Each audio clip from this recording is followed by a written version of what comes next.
5 डिसेंबरला 5 वाजता मुंबई आझाद मैदानावर जल्लोषात भाजप महायुतीचा मुख्यमंत्री शपथ घेणार आहे। सोबतच स्थानिक स्वराज्य संस्थांच्या निवडणुकीच्या तयारीला लागा असं बावनकुळे यांनी सांगितलंय।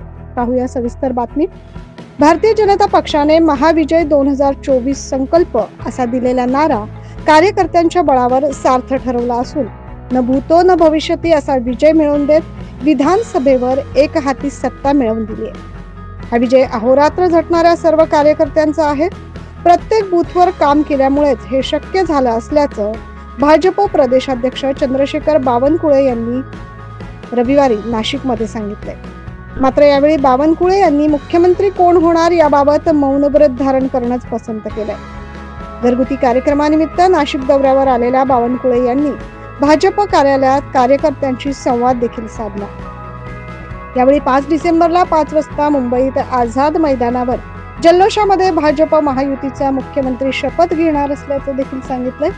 या शपथविधी सोहळ्यासाठी राज्यातील सर्व प्रमुख पदाधिकारी आणि लोकप्रतिनिधींना आमंत्रित करण्यात आलं असल्याचं देखील बावनकुळे यांनी सांगितलं। मतदारांना आणि आमच्या पदाधिकारी कार्यकर्त्यांना महायुतीच्या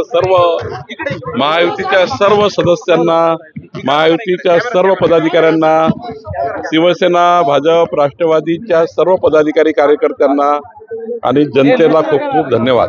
5 तारखेला सर्वांना लोकसभा आणि विधानसभेत ज्याप्रमाणे विजयाचा झेंडा रोवलाय त्याचप्रमाणे आता स्थानिक स्वराज्य संस्थेच्या निवडणुकीत देखील आपल्याला उत्तमरित्या विजय मिळवायचा आहे असे देखील बावनकुळे यांनी म्हटलंय।